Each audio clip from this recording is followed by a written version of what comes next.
সংবাদ শেষ করব কৃষি খামারে বায়োচার ব্যবহারের খবর দিয়ে। ফলন বাড়াতে এবার দক্ষিণ আফ্রিকার কৃষি খামারে ব্যবহার করা হচ্ছে বায়োচার বা উচ্চ কার্বন বিশিষ্ট সূক্ষ্ম দানাদার কঠিন পদার্থ। ফেলে দেওয়া কাঠ, তুষ আর মাটির মতো জৈব উপাদান দিয়ে তৈরি এই পদার্থ পরিবেশ বান্ধব।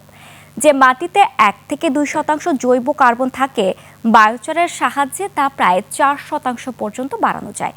এর ফলে মাটির জল ধারণ ক্ষমতা এবং ফসলের স্থিতিস্থাপকতা উন্নত হয়ে উৎপাদন বৃদ্ধি পায়।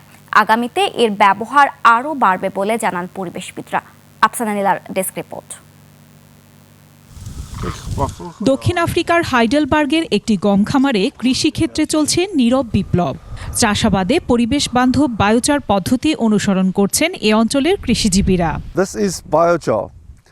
বায়োচার হলো জৈব বস্তু, যেমন কাঠ, উদ্ভিদের অবশিষ্টাংশ বা কৃষি বর্জ্যকে অক্সিজেনের অনুপস্থিতিতে উচ্চ তাপমাত্রায় পুড়িয়ে তৈরি করা এক প্রকার চারকোল বা কয়লা জাতীয় পদার্থ। এর প্রধান ব্যবহার হলো মাটিতে মিশিয়ে মাটির উর্বরতা ও ফসলের উৎপাদনশীলতা বৃদ্ধি করা। পাশাপাশি কার্বনকে স্থিতিশীল করে জলবায়ু পরিবর্তন মোকাবিলায় কাজ করে এটি। এ প্রক্রিয়ার ফলে তৈরি হয় কঠিন বায়োচার, তরল বায়োতেল এবং গ্যাসীয় সিন গ্যাস। বায়োচার মাটিতে মিশিয়ে মাটির উর্বরতা, জল ধারণ ক্ষমতা ও পুষ্টি উপাদানের সহজলভ্যতা বাড়ানো যায়। এটি কার্বনকে স্থিতিশীল কঠিন আকারে রূপান্তরিত করে, যা মাটিতে দীর্ঘকাল ধরে থাকে এবং কার্বন ডাই অক্সাইড নিঃসরণ কমায়।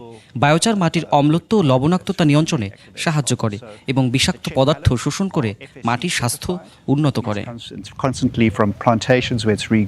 কৃষি ও অন্যান্য বর্জ্যকে বায়োচারে রূপান্তরের মাধ্যমে বর্জ্য ব্যবস্থাপনা করা যায়। সামনে এর ব্যবহার আরও বাড়বে বলে জানিয়েছেন পরিবেশবিদরা।